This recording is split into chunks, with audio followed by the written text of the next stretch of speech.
ce qu'un témoignage nous dit dans Jésus-Christ 573 à 574. Si vous posez cette question à nos pères, Adam vous dira, c'est la prospérité de la femme qui écrasera la tête du serpent, l'époux que vous attendez, que nous attendons. Interrogez Abraham, il vous dira c'est Melchisédek, roi de Salem, roi de paix. Jacob vous dira c'est le pacificateur de la tribu de Juda. Ésaïe vous dira c'est Emmanuel, le conseiller admirable, le Dieu fort, le Père d'éternité, le prince de la paix. Jérémie vous dira c'est le rameau de David, l'Éternel notre justice. Daniel vous dira c'est le Messie. Osée vous dira c'est le Dieu des armées. Son nom est l'Éternel. Jean-Baptiste vous dira, c'est l'agneau de Dieu qui ôte le péché du monde. Le grand Jéhovah du haut de son trône l'a proclamé. Cet ici est mon fils bien-aimé. Nous, ses disciples, nous déclarons, c'est Jésus, le Messie, le prince de la vie, le rédempteur du monde. Le prince de la puissance des ténèbres le reconnaît en disant, je sais que tu es le Saint Dieu. Lisons Apocalypse 22, 11 à 14.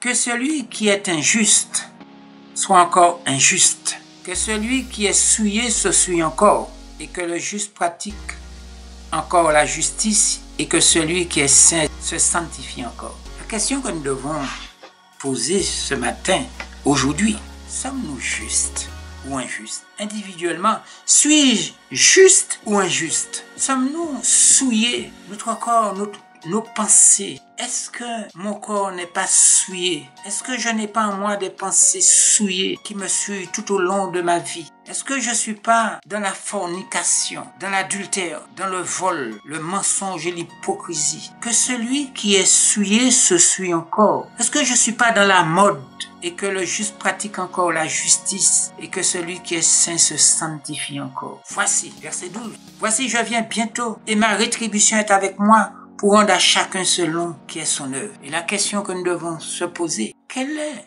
mon œuvre individuellement? Quelle est mon œuvre? Faire du bien? Haïr mon prochain? Participer à des calomnies? Quelle est mon œuvre? Ami de l'argent? Traite? Fanfaron? Verset 13. Je suis l'alpha et l'oméga, le premier, le dernier, le commencement et la fin. Heureux ceux qui lavent leur robe afin d'avoir droit à l'arbre de vie. Le robe, c'est le caractère, qui est le passeport pour le ciel. Heureux ceux qui lavent leur robe afin d'avoir droit à l'arbre de vie et d'entrer par les portes dans la ville. Verset 15. D'ailleurs, les chiens, les enchanteurs, les impudiques, les meurtriers, nous devons parfois nous disons que nous ne sommes pas un meurtrier, mais souvent nous sommes meurtriers avec notre langue. Les idolâtres, nous adorons XZ, le curé, le pasteur, ceci, cela, et quiconque aime et pratique le mensonge. Quand vous dites que les 144 millions ont des morts dedans, c'est du mensonge. La Bible ne dit pas ça. Quand vous dites cela, vous êtes un meurtrier, un menteur, et vous ne connaissez pas votre Bible. Qu'est-ce que Dieu fait avec le mort? Ceux qui sont en Christ ressusciteront au 7e plaie, mais les 144 000, c'est une affaire d'hommes vivants. Que symbolise l'huile? L'huile symbolise l'Esprit de Dieu, sous la forme d'un message, d'une vérité. La substance qui apporte la lumière, la parole de Dieu, prophétique. Que symbolise la lampe? La lampe symbolise la parole, le cœur dans lequel l'huile est gardée. Disons Somme 119, verset 105. Ta parole est une lampe à mes pieds et une lumière sur mon sentier. En ce temps de la fin, la parole est-elle une lampe pour nous éclairer? Est-elle une lumière sur nos sentiers en ce temps? Est-ce que nous savons où nous mettons les pieds en ce temps de la fin? Nous risquons aussi de tomber dans le manque de discernement, en manquant dans nos lampes de l'huile, comme les vierges folles dans la honte qui conduit à la dépression. Beaucoup de soi-disant chrétiens à l'heure actuelle sont dépressifs. Qui sont les vierges sages? Je dirais, les vierges sages sont celles et ceux qui mettent en pratique la parole de Dieu, qui possèdent en eux ou en elles la parole de Dieu. Ils sont ou elles sont accompagnés par la joie du cœur, la paix, le bonheur éternel. Leur moralité est pure. Vous n'allez pas voir sortir dans leur bouche de la médisance et du mépris. Les vierges sages sont honorables, agréables, justes, pures, aimables.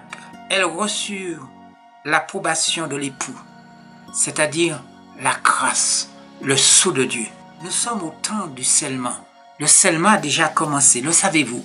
Je vous le dis en vérité, cette génération ne passera point que tout cela n'arrive. Le ciel et la terre passeront, mais mes paroles ne passeront point. Lisons Apocalypse 14, 1 à 5. Je regardai, et voici l'agneau se tenait sur la montagne de Sion, et avec lui 144 000 personnes qui avaient son nom et le nom de son Père écrit sur leur front. C'est-à-dire sur le front c'est écrit sainteté à l'Éternel. Et j'ai entendu du ciel une voix comme un bruit de grosses eaux, comme le bruit d'un grand tonnerre. Et la voix que j'entendis était comme celle des joueurs de harpe, jouant de leur harpe. Ils chantent un cantique nouveau devant le trône et devant les 4 êtres vivants et les vieillards. Et personne ne pouvait apprendre le cantique si ce n'est les 144 000 qui avaient été rachetés de la terre. Ce sont ceux qui ne sont pas souillés avec des femmes, c'est-à-dire avec des fausses doctrines, par exemple la doctrine de Balaam. La doctrine de Balaam est faite sur les conditions de l'argent. Vous payez de dîmes, il faut payer. Et puis un jour, ces personnes en parlent cela le jour du sabbat. Ils n'ont pas de respect pour le sabbat. Parce que le sabbat, pour eux, c'est une affaire de commerce. Ils ne sont pas souillés avec des femmes, car ils sont vierges. Ils suivent l'agneau partout où il va. Ils ne suivent pas des hommes, ils suivent l'agneau, l'époux, partout où il va. Ils ont été rachetés d'entre les hommes comme des prémices pour Dieu et pour l'agneau, c'est-à-dire le premier fruit. Et dans leur bouche, ils ne s'est point trouvé de mensonge. Ils font pas la vérité du commerce. Ils ne peuvent pas mentir aux gens, ils disent ce qui est écrit, car ils sont irrépréhensibles. C'est ça. Lisons un témoignage dans Parabole 360.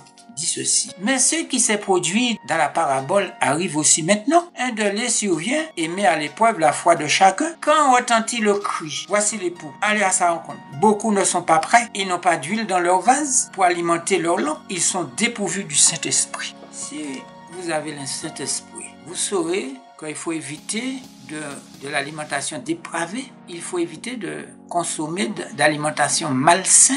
Il faut éviter de mettre des cadavres dans votre estomac. Il faut éviter l'adultère, la méchanceté, la calomnie, la mode. Quand retentit le cri, voici l'époux, allez à sa rencontre. Beaucoup ne sont pas prêts. Ils n'ont pas d'huile dans leur vase pour alimenter leur lampe. Ils sont dépourvus du Saint-Esprit. Les personnes figurées par les vierges folles ne sont pas des hypocrites. Elles respectent la vérité. Elles ont soutenu ses droits. Elles aiment la compagnie des croyants. Mais elles ne sont pas abandonnées à l'action de l'esprit.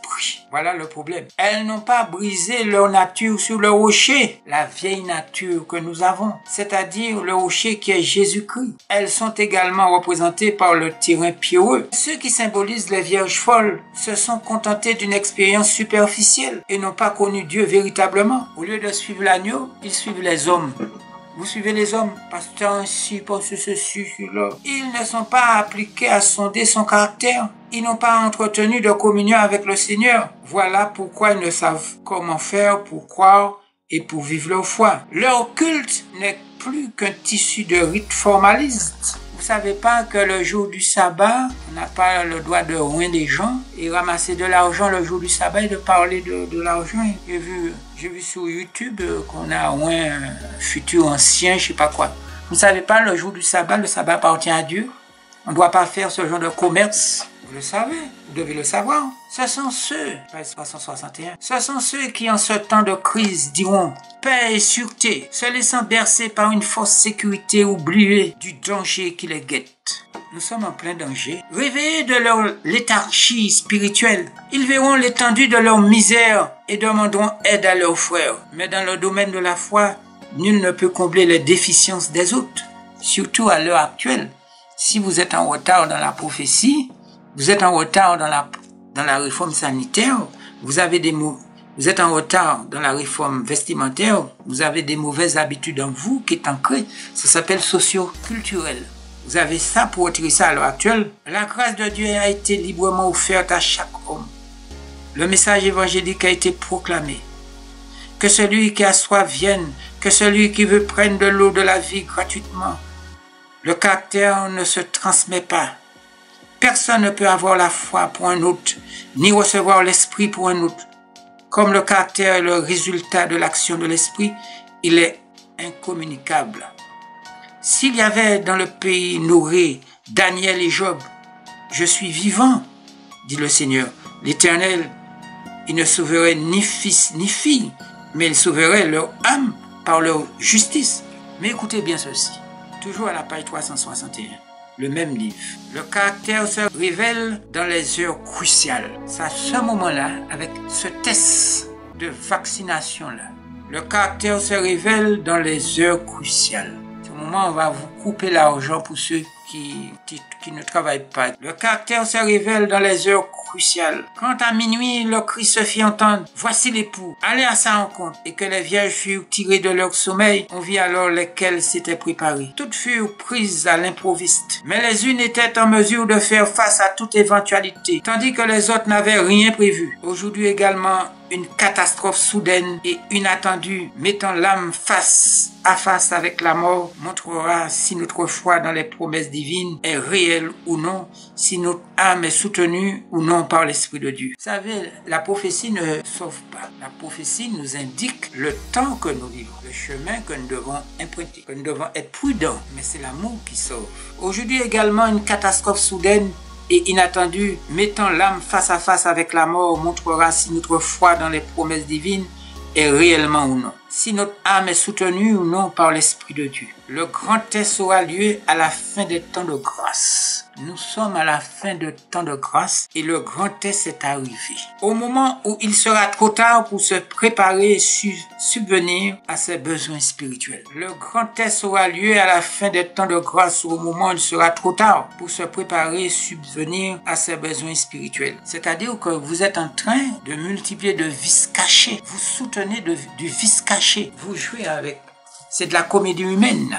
Vous vous trouvez dans de la comédie humaine. Chers amis, chères sœurs et frères, dans notre vie quotidienne, reconnaissons-nous notre visage dans ce récit ou dans cette histoire. Et pourquoi cette histoire vierge folle et vierge sage? Une grande crise guette le peuple fidèle de Dieu, créateur des cieux et de la terre. Le conflit le plus grave de tous les temps est devant nous. Le conflit le plus grave de tous les temps arrive très bientôt. Le règne de la terreur s'installe dans le monde, doucement, mais sûrement. Sommes-nous prêts pour l'épreuve terrible qui vient? Sommes-nous prêts pour l'épreuve terrible qui vient? L'acceptation de la loi du dimanche est la marque de la bête. C'est une épreuve terrible. Ce conflit se produira avec des différents mots, tels que l'anxiété, de peur, de souffrance, de délit, de crime et de destruction de la vie familiale. C'est-à-dire l'un trahira l'autre.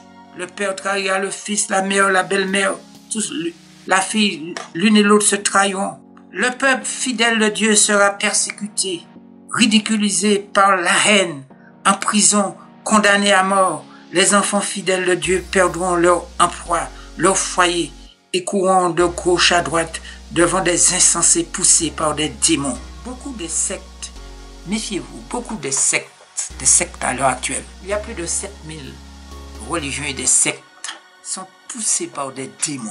C'est pour cette raison qu'ils se haïssent les uns aux autres. Sortez de là, sortez dans ces sectes, dans ces religions. Nous ne devons point rester aveugles, faibles spirituellement et sans la prière vers notre Père Céleste, matin, midi et soir. Consacrons-nous totalement à l'étude de la parole de Dieu, qui est une source intarissable de force en ce temps d'épreuve et de souffrance. Lisons Apocalypse 14, 9 à 12. Et un troisième ange suivit en disant d'une voix forte, « Si quelqu'un adore la bête et son image et reçoit une image sur son front ou sur sa main, il boira lui aussi du vin de la fureur de Dieu, versé sans mélange dans la coupe de sa colère, et il sera tourmenté dans le feu et le soufre devant les saints anges et devant l'agneau.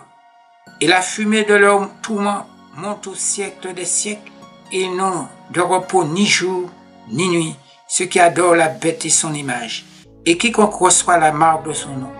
C'est ici la persévérance des saints qui gardent les commandements de Dieu et la foi de Jésus. » Et encore, Apocalypse 22, 11 à 14, nous l'avons lu, mais je le relis quand même. « Que celui qui est injuste soit encore injuste, que celui qui est souillé se souille encore, et que le juste pratique encore la justice, et que celui qui est saint se sanctifie encore. Voici, je viens bientôt, et ma rétribution est avec moi, pour rendre à chacun selon ce qui est son œuvre. » Le royaume de Dieu est proche. La prophétie s'achève rapidement, mais Dieu nous offre le bonheur, la joie, la paix, à une condition que nous mettons dans nos cœurs les principes de sa parole. Amen.